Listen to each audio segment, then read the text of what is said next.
दिशाएं हैं जो एक दिशा के अंदर ग्रह होंगे वो कंजंक्शन में माने जाएंगे। अब आ जाते हैं कि अपने असली विषय पे, शुक्र और गुरु। जैसा कि थंबनेल में आपने देखा ही होगा कि लग्जरियस लाइफ वर्सेस हैप्पीनेस। तो एक सुख का कारक है हमारा शुक्र। नमस्कार दोस्तों। तो आज हम जो बात करेंगे वो आज हम बात करेंगे युति के बारे में। युति सभी लोग जानते हैं कि जो एक साथ जो प्लेनेट बैठे हों उनकी युति होती है, परंतु आज हम उस युति के त्रिकोण भावों के बारे में भी जानेंगे, जैसे कि बहुत ही महत्वपूर्ण है हमारे चार मतलब कि शास्त्रों के अंदर भी लिखा हुआ है। नाड़ी में तो खासकर इस चीज़ पे जोर दिया जाता है कि अगर कोई प्लैनेट अपने त्रिकोण में बैठे हुए, जैसे मान लीजिए एक प्लैनेट यहाँ बैठा है और कोई दूसरा प्लैनेट इन दो घरों में बैठा है, तो उनकी युति मानी जाती है, यानी वो एक दूसरे से त्रिकोण में माना जाता है और उनकी युति मानी जाती है। तो आज हम बात करेंगे गुरु और शुक्र के बारे में, या तो वो इकट्ठे बैठे हों या त्रिकोण में बैठे हों। तो पहले तो एक बार हम त्रिकोण की जो परिभाषा है मेनली जो कि हम युति मानते हैं तो क्यों मानते हैं उस बारे में चर्चा कर लेते हैं। कि लोग ये भी कह सकते हैं कि ये तीनों घर जो है कि अग्नि तत्व हैं। जैसे कि मान लीजिए कि अगर कोई त्रिकोण में बैठा है, एक ग्रह यहाँ बैठा है, एक ग्रह यहाँ बैठा है, एक ग्रह यहाँ बैठा हुआ है, तो उनकी युति हुई। त्रिकोण का संबंध माना जाता है, बहुत ही स्ट्रॉन्ग माना जाता है। तो लॉजिक क्या है इसके पीछे, तर्क क्या है कि भाई ये हम इनको जो है कि एक साथ क्यों मानते हैं या हम युति क्यों मानते हैं। कहने को तो हम कह सकते हैं कि ये अग्नि तत्व राशि है, ये अग्नि तत्व राशि है, ये अग्नि तत्व राशि है। इसी प्रकार से अगर यहाँ पर कोई ग्रह बैठा है, यहाँ कोई ग्रह बैठा है, यहाँ कोई ग्रह बैठा है, तो ये भी एक दूसरे से त्रिकोण में होंगे। तो हम कह सकते हैं कि ये जो है कि पृथ्वी तत्व राशि है, ये भी पृथ्वी तत्व राशि है और ये भी पृथ्वी तत्व राशि है। ये तो हो गया एक नेचर, यानी कि किसी का स्वभाव, जैसे किसी का एग्रेसिव नेचर है यानी कि अग्नि तत्व, यानी कि तीनों जगह बैठे हुए ग्रहों के नेचर जो उनको मिलेगा उस राशि के द्वारा वो अग्नि का मिलेगा, या इल में बैठे होंगे तो वो अर्थ का मिलेगा। सिग्निफिकेटर चेंज हो जाते हैं, वो बात समझ में आती है। परंतु मेन लॉजिक इसके पीछे जो है कि जो है कि ग्रह अपने त्रिकोण में जो है कि एक साथ क्यों माने जाते हैं, तो उसका रीजन ये है कि हमारे जो चार्ट के अंदर हर जो हमारा घर है, कोई भी भाव है, उसकी एक डायरेक्शन है। हमें डायरेक्शन दी गई है उसकी कि भाई ये जैसे कि हमारा सूर्य सुबह उगता है या जो सबसे पहला लगन होता है वो ईस्ट होता है, पूर्व। ये जो है कि सबको पता है कि सूर्य जो है कि पूर्व से निकलता है, इसीलिए वो पहले भाव के अंदर जो है कि बलवान माना गया है। मेष राशि में कालपुरुष कुंडली में पहली राशि मेष आती है, इसलिए सूर्य यहाँ पर जो है कि बहुत मजबूत माना जाता है। इसी प्रकार से जो है कि हमारी जो 10वीं राशि है, जब सूर्य हमारे बिल्कुल जो कि सर के ऊपर होता है, और आप देखना कि कभी भी जब सूर्य चलता है तो वो जो है साउथ साइड से चलता है। कभी भी आपके कहीं पर भी आपका मकान है, आप देखेंगे कि आपके जो कि पूर्व की तरफ से सूर्य नहीं जाएगा। उत्तरायण में हो या दक्षिणायन, बोलते हैं कि भाई सर्दियों के टाइम में दक्षिणायन चला जाता है, गर्मियों में उत्तरायण आ जाता है। जब वो गर्मियों में भी होता है तो सबके ऊपर से जाता है, वो जो है कि उत्तर दिशा से नहीं जाता। लेकिन सर्दियों में आपको क्लियरली नजर आएगा कि सूर्य उगता जो है ईस्ट से है, लेकिन साउथ से होता हुआ वेस्ट की तरफ जाता है, पूर्व दिशा से नहीं जाता। तो जब हमारा दोपहर का टाइम होता है तो हमारा सूर्य यहाँ होता है, वो होता है हमारा साउथ। जब हमारा सूर्य इधर से निकलेगा, जब इधर से घूमता हुआ जाएगा तो दोपहर के टाइम साउथ में आ जाएगा। उसके बाद जब उसका अस्त होने का टाइम आता है तो वो हमारे सप्तम भाव के ऊपर से गोचर कर रहा होता है, जिसका जन्म जो है कि सूर्य अस्त के टाइम पे हुआ हो। कोई भी जातक है उनका जो सूर्य यहाँ मिलेगा, ये हमारा वेस्ट है, पश्चिम सूर्य हमेशा यहाँ मिलेगा। और जिनका जन्म रात्रि के 12 बजे हुआ है, जैसे हमारे श्री कृष्ण उनका सूर्य चौथे घर के अंदर होगा, राशि कोई भी हो, वो हमारी नॉर्थ डायरेक्शन में। यहाँ राशि कोई भी हो सकती है, क्योंकि उस दिन यहाँ पर ज़रूरी नहीं है कि हर रोज़ जो है कि मेष लगन नहीं आए सुबह के टाइम, लेकिन जो है कि वो लगन जिसका टाइम मतलब कि जन्म जब सूर्य उदय के टाइम पे होगा, किसी का भी जन्म है, यहाँ पर राशि कोई भी हो, लेकिन सूर्य उसका लगन में मिलेगा सूर्य उदय के टाइम। तो इसलिए जो है कि वो रात को 12 बजे उत्तर की दिशा के अंदर सूर्य होता है और सुबह फिर वो ईस्ट के अंदर आया जो सूर्योदय का टाइम होता है। तो ये डायरेक्शन है। अब इसके बाद में जैसे हम ये तो हमारे जो है कि मेन जो 4 घर हैं उनकी डायरेक्शन मैंने समझा दी आपको सूर्य के हिसाब से। तो अब हर 2 घंटे बाद चेंजिंग होती है। अब तो इससे आगे जैसे ईस्ट है तो हमारा यहाँ नॉर्थ है, ईस्ट है तो हमारा ईस्ट के बाद में कहाँ जाएगा सूर्य? सूर्य साउथ को जाएगा, यहाँ साउथ आ गया।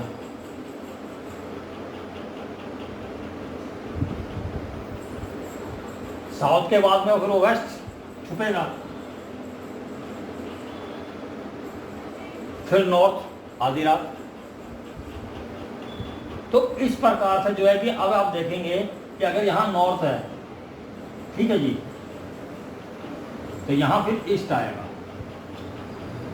सुबह का उदय, फिर वो साउथ की तरफ से चलेगा, वेस्ट में फिर जो है कि वो अस्त हो गया, यहाँ फिर नॉर्थ आ गया आधी रात, यहाँ फिर वो जो है कि ईस्ट। तो इस प्रकार से आप देखेंगे कि जो है कि हमारा जो चार्ट है उसके अंदर सारी दिशाएं डिसाइडेड है। हर जो है कि हमारे जो चार्ट के अंदर हर भाव की दिशा निर्धारित। मेन रीजन ये है जो कि हम त्रिकोण के स्वामियों को क्यों एक साथ कंजंक्शन में मानते हैं या उनका संबंध बहुत ही पावरफुल मानते हैं कि अब अगर यहाँ पर मान लीजिए किसी के भी चार्ट के अंदर अगर मान लीजिए सूर्य मान लीजिए इस घर में है, शनि यहाँ है, मार्स यहाँ है,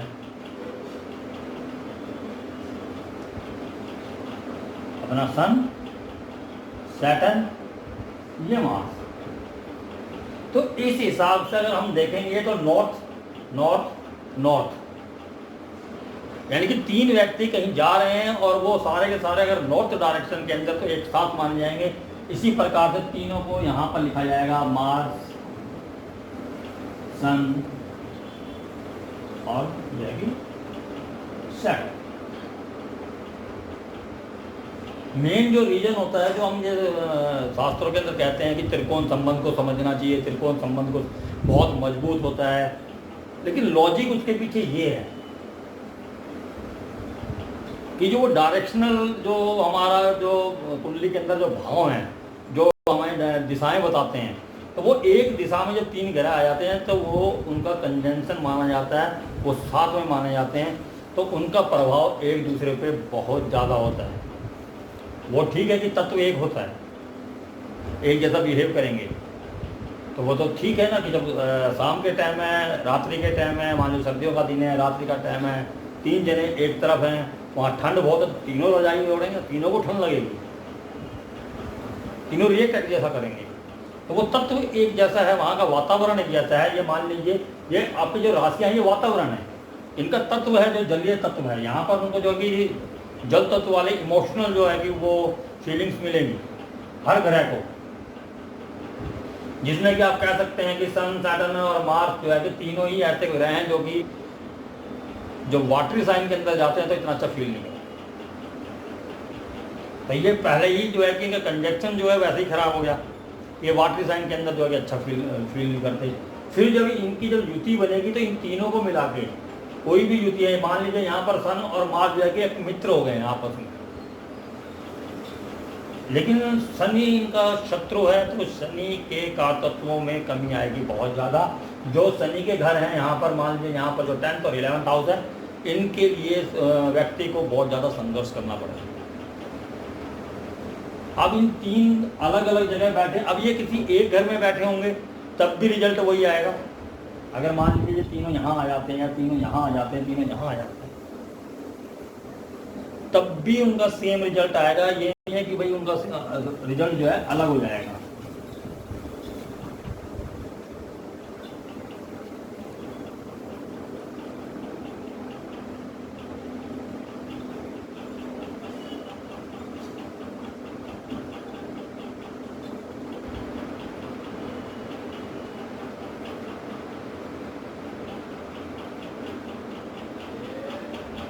तो अब ये त्रिकोण संबंध तो समझ आ ही गया कि भाई त्रिकोण के अंदर हम क्यों ग्रहों को एक साथ मानते हैं कि भैया वो हमारे जो है कि दिशाएं हैं, जो एक दिशा के अंदर ग्रह होंगे वो कंजंक्शन में माने जाएंगे।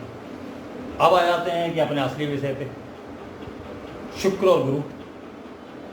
जैसा कि थंबनेल में आपने देखा ही होगा कि लग्जरियस लाइफ वर्सेस हैप्पीनेस,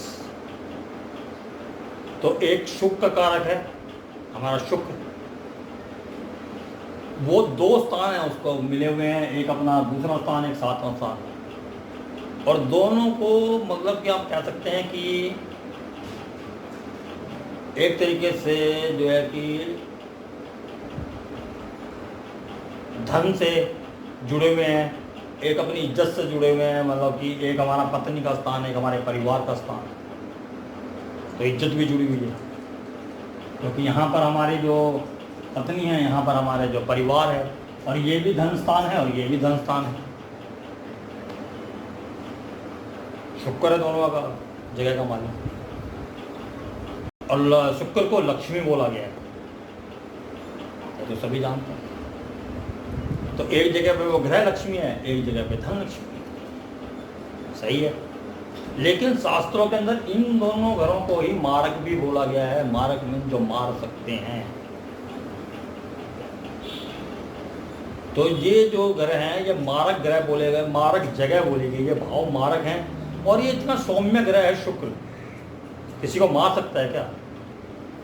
लेकिन इनको ही मारक ग्रह का मतलब मारक भावों का दर्जा दिया गया है। क्यों दिया गया है पढ़ेंगे आगे। लेकिन मेन है कि शुक्र कंफर्ट, पैसा, और जब पैसा होगा तो लग्जरियस लाइफ भी होगी, मौज मस्ती भी होगी, मनोरंजन भी होगा, अच्छे अच्छे कपड़े भी पहने जाएंगे, अच्छे भोजन भी किया जाएगा, सेकंड हाउस भोजन का भी, स्वादिष्ट भोजन जैसा चाहो वैसा। अब शुक्र को जो ये दो घर जो मिले हैं कालपुरुष कुंडली के अंदर, एक तो नौवां घर है। नौवां घर जहाँ पर टीचर हैं, हमारे रिस्ट्रिक्शंस हैं, वहाँ रूल एंड रेगुलेशंस हैं, क्योंकि टीचर हैं वहाँ पर पिताजी हैं। आप देखेंगे कि घर के अंदर जो रूल एंड रेगुलेशन सेट किए जाते हैं वो पिताजी के हिसाब से चलते हैं, ज़्यादातर केसों की बात करते हैं। और जो है कि अब जो रूल एंड रेगुलेशन है, जो टीचर्स हैं, अगर आप जहाँ पढ़ने जा रहे हैं वहाँ टीचर के हिसाब से होते हैं। जैसे आप लोग अब मेरा सुन रहे हैं, तो जो मेरा रूल्स एंड रेगुलेशन सेट करूँगा या मैं जैसे बात करूँगा या जैसा चाहूँगा वैसे अपने रूल्स बना के रखूँगा। कोई मुझसे सीखने आता है या नहीं आता है वो उनका है, लेकिन यहाँ चलेगी मेरी क्लासरूम के अंदर टीचर की चलती है। आप सभी ने स्कूल में अनुभव किया होगा कि जो बच्चा शरारती होता है उसे बाहर निकाल दिया जाता था कि भाई आप क्लास से बाहर जाओ, दूसरों को डिस्टर्ब करो। तो वो जो नेचर है वो टीचर का है, क्योंकि अब आ जाती है बात वही अग्नि तत्व वाली। यहाँ पर अग्नि तत्व है, यानी कि जो टीचर है उसके अंदर क्रोध भी है, लेकिन वो क्रोध कौन सा दबा हुआ क्रोध है, वो अंदर है, वो उजागर नहीं करते हैं अपनी बातों में। कभी कभी थोड़ा क्रोधित हो जाते हैं, लेकिन गुरु कभी भी या फादर कभी भी जल्दी से अपने बच्चे पे हाथ नहीं उठाएंगे। गुस्सा उन्हें बहुत आ रहा होता है, लेकिन वो पता है बच्चा है, ऐसे टीचर को पता होता है कि ये बच्चा है। तो छुपी हुई जो आग होती है, जो अपने शिष्यों के द्वारा या अपने जो है कि पिताजी की जो है अपने बच्चों के द्वारा रिप्रेजेंट करते हैं संसार के अंदर, वो आग जो है वो गुरु 9th हाउस। और उनको 12वां घर मिला है। 12वां का मतलब कि जो आइसोलेशन का है, मेडिटेशन का है, आश्रम है गुरु का, जहाँ मोक्ष की प्राप्ति के लिए लोग जाते हैं, शांति के लिए जाते हैं, तो वो गुरु है। तो गुरु शांति भी है, पीस भी है, रूल एंड रेगुलेशन भी है। यानी कि रूल रेगुलेशन चलोगे तो गुरु है, और उससे आगे अगर बढ़ते हो, मोक्ष के लिए जाते हो, तो गुरु का आश्रम है। और गुरु जो हैं कि उच्च के होते हैं चौथे घर के अंदर, 4 नंबर के अंदर गुरु उच्च के होते हैं, सभी को मालूम है। और वो घर जो है कि उनसे 8वां पड़ता है। उनकी मूल त्रिकोण राशि 9वीं है, जहाँ रूल एंड रेगुलेशन वो सेट करते हैं, लेकिन उनसे 8वें में जाके वो उच्च के होते हैं। जो 8वां घर होता है वो हमारी प्रॉब्लम्स का है। किसी का भी जो चार्ट के अंदर जो 8वां घर है वो हमारी प्रॉब्लम्स का होता है। तो इसी प्रकार से अगर गुरु अपनी मूल त्रिकोण राशि जाए तो 8वां हुआ। इसका मतलब क्या है? वो गुरु जो है कि चार्ट के अंदर यहाँ से चलता है और वो यहाँ जाके अवगत होता है। ये हमारे सुख स्थान है, हमारा घर है, जहाँ हम चैन से रहना चाहते हैं। तो वहाँ जितनी भी प्रॉब्लम्स होती हैं उनको सॉल्व करने में गुरु को खुशी की अनुभूति होती है, इसीलिए वो यहाँ उच्च होता है। इसी तरीके से जो शुक्र है वो उच्च होते हैं यहाँ पर गुरु के घर में जाके होते हैं, जहाँ आश्रम है उनका या मेडिटेशन है, जहाँ वह कंफर्ट भी वहीं पर ही है, क्योंकि जो हमारा स्लीपिंग पैटर्न होता है, जो हमारा बेडरूम लाइफ है वो वहीं है। शुक्र वहाँ जाके बहुत खुश होता है, क्योंकि उसे आराम करने में, भोग विलास में, दोनों है। 12वें घर के अंदर क्या है कि अगर शुक्र के कारण तो आ गए तो भोग विलास है, गुरु का आ गए तो मेडिटेशन है, आपको मोक्ष का। दोनों गुरु हैं वहाँ, एक का वहाँ आश्रम है और एक वहाँ जाकर बहुत ही खुद प्रसन्नता महसूस करते हैं, उनको जगह पसंद है। ये तो होगी नॉर्मल बात, जो कि जाननी चाहिए हर बंदे को जो कि ज्योतिष कर रहा है, कि कारण क्या है। जो चार्ट के अंदर हमारे को बता दिया जाता है कि भाई त्रिकोण में कोई ग्रह बैठा है तो उनका संबंध माना जाता है। अब संबंध क्लियर होना चाहिए, लॉजिक होना चाहिए उसके पीछे की वो ऐसा क्यों बोला गया। ये नहीं सिर्फ पढ़ा निकल लिया, समझ में आना चाहिए। अब इनके कारतत्व के ऊपर आ जाते हैं कि जो लक्ष्मी है, जो गुरु हमारे शुक्राचार्य जी, ये जो है कि जहाँ भी बैठे हों हमारे चार्ट के अंदर 12 के 12 घरों के अंदर कहीं बैठे, वहाँ पहले लगाव देते हैं, बहुत ही ज़्यादा अटैचमेंट देते हैं। कि जैसे कि आप कह सकते हैं कि जैसे मान लीजिए किसी का शुक्र यहाँ आया, ये हमारे सोशल सर्कल का है, फ्रेंड सर्कल भी है। तो पहले जो है कि शुक्र उनसे जो हमारे मित्रगण हैं, चाहे वो सोशल मीडिया पे हैं, उनसे हमें बहुत ही ज़्यादा अटैचमेंट देगा। जैसे कि हम एक दूसरे के बगैर, जैसे कई लोग होते हैं कि अगर एक दिन भी किसी से बात ना हो या एक दिन भी किसी से ना मिले तो बेचैन हो जाते हैं। इस तरीके का लगाव, इस तरीके का मोह, जो कि बहुत ज़्यादा शुक्र वैसे भी रिलेशनशिप को जो है कि रिप्रेजेंट करता है, प्लेजर को रिप्रेजेंट करता है। तो वो शुक्र उनको जो है कि अपने मित्रों से बात करने का, जिस घर में बैठा है वहाँ से बहुत ज़्यादा अटैचमेंट है। यहाँ होगा शुक्र, तो यहाँ अपने होमलैंड के लोगों से या अपनी माता से बहुत ज़्यादा क्लोज होगा वो पर्सन, जिसकी एक चार्ट है, किसी का भी चार्ट हो, शुक्र यहाँ पर होगा, वो अपनी माता जी से बहुत क्लोज होगा, बहुत अटैचमेंट हो। अगर यहाँ पर आ गया तो भाइयों से बहुत ज़्यादा अटैचमेंट होगी, बहुत क्लोज, यानी कि एक दूसरे की हर बात वो एक दूसरे को बताएंगे, कोई बात नहीं छुपाएंगे, तो कितनी ही छुपाने लायक बात है। इस तरीके की अटैचमेंट भी है। यहाँ होगा तो नेचुरली है परिवार से बहुत ज़्यादा अटैचमेंट, मतलब बहुत कह सकते हैं बहुत हद पार कर जाती है जब कोई रिलेशनशिप, वो अटैचमेंट जो है कि शुक्र देता है। परंतु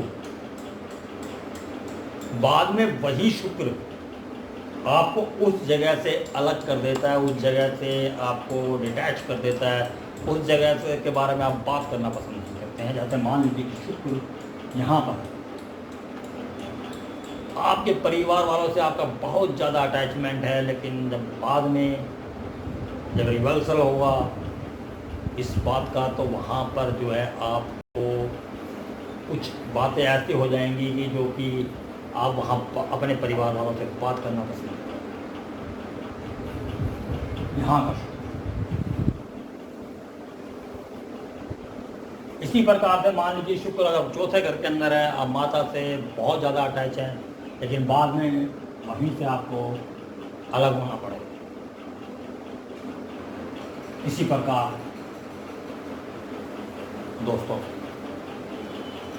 ये शुक्र की क्वालिटी है। आप अपना अपना चार्ट निकालिए जो भी देख रहे हैं, और देखिए आपका शुक्र कहाँ पर है, और अगर ये है या नहीं है आपके चार्ट के अंदर, ये बातें जो मैं बता रहा हूँ ये हो रही हैं नहीं हो रही है, वहाँ आपका लगाव होगा, और बाद में जो है कि आपको वहाँ से मोह भंग हो जाएगा। कहेंगे पहले मोह है और फिर बाद में मोह भंग कर देता है, ये शुक्र है। इसी प्रकार से गुरु को ले लेते हैं। अगर आपका गुरु सेकंड हाउस है, तो गुरु का अंदर क्या है कि गुरु जहाँ बैठते हैं ना, वहाँ का आपको मतलब कि शुरुआत के दौर में इतना परेशान करते हैं, इतना परेशान करते हैं। मान लीजिए आप फैमिली की वजह से परेशान हैं, फाइनेंस की वजह से परेशान हैं, आपको उस लेवल तक नीचे ले जाएंगे गुरु जी की। आपको लगेगा कि आपके पास मतलब कि पैसे हैं ही नहीं, आप पैसों के लिए तरस रहे हैं, लोगों के आगे हाथ फैला रहे हैं कि भाई मेरी मदद कर दो, या कुछ लोन लेने की सोच रहे हैं, कुछ भी। उस हालत तक गुरु जो है कि ले जाएंगे। लेकिन बाद में जब बात आएगी लॉन्ग टर्म की, क्योंकि जो 9th हाउस है लॉन्ग टर्म गोल्स के लिए भी माना जाता है, लंबी यात्राएं होंगी या लंबी प्लानिंग हुई, तो गुरु वहाँ पर तक हमें किस लिए कर रहा है कि वो हमें लॉन्ग टर्म के लिए कोई बढ़िया रिजल्ट देने वाला है। यानी कि फिर वहीं उस घर की वजह से ही आपको लास्ट टाइम, मतलब लास्ट टाइम तो नहीं कहना ठीक होगा, लेकिन बाद के टाइम में आपको वहाँ से हैप्पीनेस मिलेगी, सुख मिलेगा, खुशी मिलेगी, तो गुरु का काम। इसी प्रकार से गुरु यहाँ है, किसी का घर चला कर माँ से दूर कर देगा, होमलैंड से दूर कर देगा, फिर आपकी वापसी होगी और आप वहाँ पर राज करेंगे, सबसे बहुत ही मिलनसार तरीके से रहेंगे। उदाहरण है श्री रामचंद्र जी का। गुरु यहाँ पर,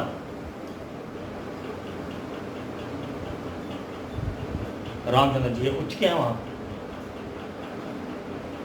और यहाँ पर बोला जाता है सिंहासन है, ये राज दरबार, लाल किताब बोलती है ये सिंहासन। तो गुरु ने शुरुआत में सिंहासन मिलने वाला था, लेकिन वहाँ से उनको दर दर की ठोकरें खानी पड़ी। कहाँ वो राजमहल के सिंहासन में बैठने थे, कहाँ उनको जंगल में दर दर की ठोकरें खानी। पर एंड रिजल्ट क्या निकला, वापसी आए और वहीं उसी सिंहासन पर विराजे और राज किया गया आराम से, बहुत ज़्यादा दिनों तक रहते। तो इस प्रकार से गुरु कहीं है, गुरु यहाँ पर है, तो आपके रिलेशनशिप के अंदर शुरुआत में बहुत परेशानियाँ देने वाले हैं। मतलब कि इतने ज़्यादा झगड़े हो जाने वाले हैं कि हद हो जाए। आप ये सोचो कि यार इससे बढ़िया तो शादी नहीं करता हो।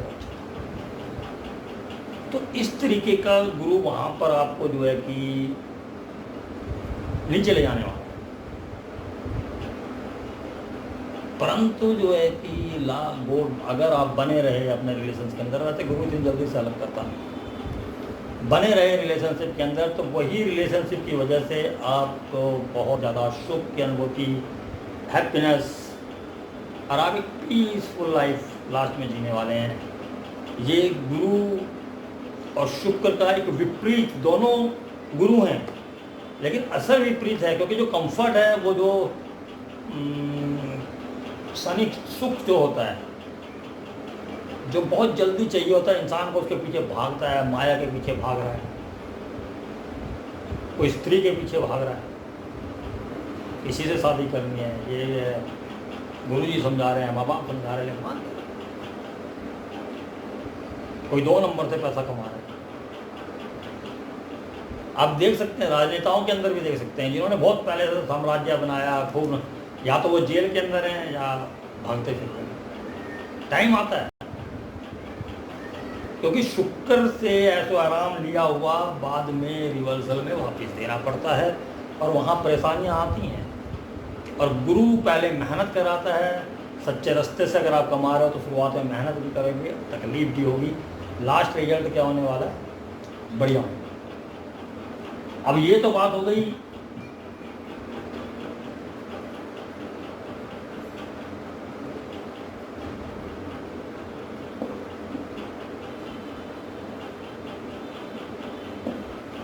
अब बात कर लेते हैं, अगर ये दोनों इकट्ठे हों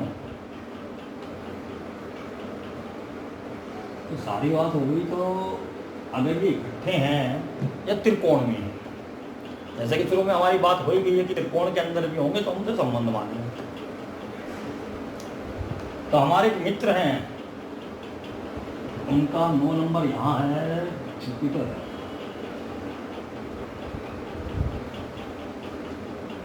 यहाँ शायद 5 नंबर है, और यहाँ उनका जो है कि शुक्र। त्रिकोण में दोनों, इस हिसाब से जुपिटर और शुक्र की युति मानी गई, एक युति। तो पहले बात कर लेते शुक्र और गुरु की युति के बारे में। जहां ये साथ बैठे हों, या अगर त्रिकोण में भी है, डिग्री सेम है, 2 4 5 डिग्री आगे पीछे हो सकते हैं, 3 डिग्री इधर, 3 डिग्री इधर, 4 डिग्री इधर, 4 डिग्री इधर। जैसे मान लीजिए कि अगर ये 15 डिग्री के हैं तो ये 18 तक हो जाए, या 12 तक हो जाए, इसी प्रकार से ये हो सकता है। तो ये जो है कि त्रिकोण संबंध बहुत ही क्लोज माना जाता है। ऐसे में क्या बोला गया है कि शास्त्रों के अंदर कि जो रिजल्ट देते हैं उसकी बात कि अगर आपने किसी से प्रॉमिस किया प्रोफेशन के अंदर, क्योंकि ये दोनों ही घर हमारे जो है कि डेली रूटीन वर्क, प्रोफेशन या सर्विस का सर्व कर, और जहाँ इन दोनों कंजंक्शन आ जाता है, अगर आप वहाँ वादा करते हैं तो वो वादा नहीं निभाते। तो कंडीशन क्या होगी, और वादा करके अगर निभाते हैं तो कंडीशन क्या होगी, दोनों के युति का फल होता है। जैसे इन्होंने किसी अपने फ्रेंड को बोला, जो कि वो उनको अपने साथ में लाया कि आप मेरे यहाँ पर जो कि काम कर लीजिए, उनके दोस्त के पास काम, उन्होंने कोई काम अपना बंद किया, इन्होंने बोला कि मेरे साथ आ जाइए, मेरा अकाउंट देख लीजिए, या मेरा जो कार्य हो रहा है वहाँ देख लीजिए, मैं बिजी रहता हूँ। वो इनके साथ काम करने लगे। काम करने लगे तो जो है कि इन्होंने जो है कि वो तकरीबन साल भर 8 महीने 9 महीने साल भर काम किया, उनको एक पैसा नहीं मिला। जबकि उनको बोलते रहे कि अभी काम ने मतलब कमाई नहीं हो रही है, कमाई होगी तो मैं आपको 20% दूँगा, या 30% दूँगा, या 25% दूँगा, कभी बोलते 15% तो दूंगा ही दूंगा। और ये अपने पूरी मेहनत से, जिनके मित्र जो हैं कि वो लगे हुए हैं, उनकी अच्छी कमाई होती है, और वो जो है कि उनकी ब्रिक्स की फैक्ट्री थी, जैसे फायर ब्रिक्स जो हमारे दिल्ली के अंदर ब्लैक कलर की ईंटें मेट्रो वगैरह में या सरकारी जगह पे लगती हैं। उन्होंने जो है कि उनको इतना अच्छा जो है कि बेनिफिट हुआ या प्रॉफिट हुआ, उन्होंने अपना नया ट्रक डाल दिया है। अब ट्रक थोड़ा बहुत पैसे का तो आता नहीं, तो इन जो इनके मित्र इनके साथ थे तो उनको भी मतलब कि थोड़ा महसूस हुआ कि अब तो भाई काम हो रहा है, बढ़िया हो रहा है, तो मुझे भी कुछ मिलेगा। लेकिन उन्होंने बोला यार अभी तो ट्रक ले लिया, पैसे फिर नहीं है, फिर थोड़ा मेहनत करनी पड़ेगी, जब कमाएंगे तो करेंगे। फिर 2-4 महीने निकल गए, फिर वहाँ से कहीं से कमाई आई, उन्होंने फिर दोस्त को इग्नोर किया, फिर कुछ मशीन वगैरह ले ली जो ऑटोमेटिक काम, पहले जो थोड़ा ओल्ड फैशन की मशीन थी कि थोड़ा अच्छा लगा, उन्हें फिर इग्नोर कर दिया। वो ये देख ही नहीं रहे कि आपका मित्र आपके लिए काम कर रहा है। अब उसे आपने जो है कि नौकर की तरह तो रखा नहीं किया, वो तनख्वाह देंगे, वो तनख्वाह पे रहते भी नहीं क्योंकि मित्र हैं। वो अपने आप को बराबर कह के जो है कि पार्टनर के तौर पे कुछ परसेंट के पे आप लगे हुए हैं आपके साथ कि प्रॉफिट होगा तो मुझे कुछ मिलेगा, प्रॉफिट हो। लेकिन लास्ट मोमेंट में इन्होंने क्या किया कि उनको कुछ नहीं दिया, वो मजबूरन जब उन्हें कुछ नहीं मिल रहा है, कुछ बेनिफिट नहीं दिख रहा है, उन्होंने वो छोड़ दिया इनका साथ। तो इनको शुरू में क्या नज़र आया? शुरू में वो पैसा नज़र आया, शुक्र नज़र आया। इन्होंने जो प्रॉमिस किया था अपने मित्र से वो नहीं निभाया वहाँ पर जो है कि प्रोफेशन के अंदर। ये दोनों चीज़ है प्रोफेशन के हैं, तो उन्होंने प्रोफेशन के अंदर प्रॉमिस किया था कि मैं आपको, उन्होंने वो वादा नहीं निभाया। तो आज जो है कि 5-6 साल के अंदर, 6 साल भी नहीं हुए उसको, जो बात थी, आज जो उनकी फैक्ट्री है वो बंद है।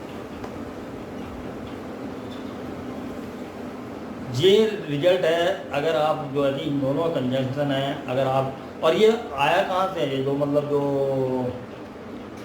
ये टेक्निक है वो आई कहाँ से है? ये टेक्निक आई है जो ब्रह्मा अवतार थे, वामन अवतार जो विष्णु, राजा बलि को उन्होंने बोला था कि आपको जो है कि मेरे पे विश्वास रखना, मैं आपको जो है स्वर्ग का राजा बना दूंगा। यज्ञ करने लगे, पता चला तो वामन अवतार लेकर जो है कि बृहस्पति जी आए और उनसे उन्हें मतलब ब्राह्मण को दरवाजे पे देख के राजा बलि, जो बहुत धार्मिक माने जाते हैं, हाथ छोड़ के खड़े हो गए कि माओ क्या मांगोगे? उन्होंने बोला पहले वचन लो कि आप मुकरोगे। शुक्र ने बहुत समझाया, लेकिन उन्होंने बोला कि अगर कोई ब्राह्मण मेरे दरवाजे पे आता है तो मैं उसको यहाँ से नहीं कर सकता। शुक्रदेव ने बोला कि ये जो है कि 52 रूप के अंदर जो रूप में जो है कि विष्णु हैं, और आपको जो है कि यज्ञ जो आप करने जा रहे हैं जो कि स्वर्ग लोक प्राप्ति के लिए, तो चाहते तो बलि राजा जो थे वो शुक्राचार्य की बात मान सकते थे और वो इंद्र का जो दरबार था उसको ले सकते थे, परंतु उन्होंने जो वचन दे दिया था कि मेरे घर दरवाजे पे कोई भी आएगा तो मैं उसे खाली नहीं जाने दूंगा। उन्होंने उनसे जो है कि मांगने को बोला, उन्होंने 3 वक्त भूमि मांगी, सभी को मालूम है। उसके बाद क्या हुआ, जब उन्होंने जुपिटर की बात मानी, यानी कि वो सामने जुपिटर हैं, गुरुदेव हैं, उनकी बात मानी, तो राजा बलि से पूछो कि उन्होंने बोला कि मांगो, क्या मांगते हो, और तुम्हारे से मैं बहुत प्रसन्न हूँ। और जो तीसरा पग उनके ऊपर जब रखते हैं तो वो पाताल में चले जाते हैं, और उनको वरदान दे दिया जाता है कि पाताल लोक जब तक भी रहेगा आप वहाँ पर राज करोगे, सारी सुख सुविधाएं आपको मिलेंगी, एक राजाओं वाली इंद्र के समान आप वहाँ पर रहोगे। तो अगर वो शुक्र की बात मानकर अपने जो प्रॉमिस थे उनसे मुकरते, इंद्रदेव का जो राजा मतलब जो राजगद्दी थी एक बार तो मिल जाती, लेकिन बाद में लड़ाइयाँ होती, वो रहती नहीं रहती, वो तो बाद की बात है। लेकिन जो गुरु द्वारा जो उनको जो मतलब कि ब्लेसिंग्स दी अपनी, वो आजीवन उनके लिए ब्लेसिंग्स रही। तो इसी प्रकार से जो है कि जो गुरु की तरफ जाता है, यानी कि आप जहाँ पर हैं, जैसे यहाँ पर है 9 नंबर है, मान लीजिए किसी के यहाँ पर गुरु शुक्र की युति बन जाए, यहाँ बन जाए,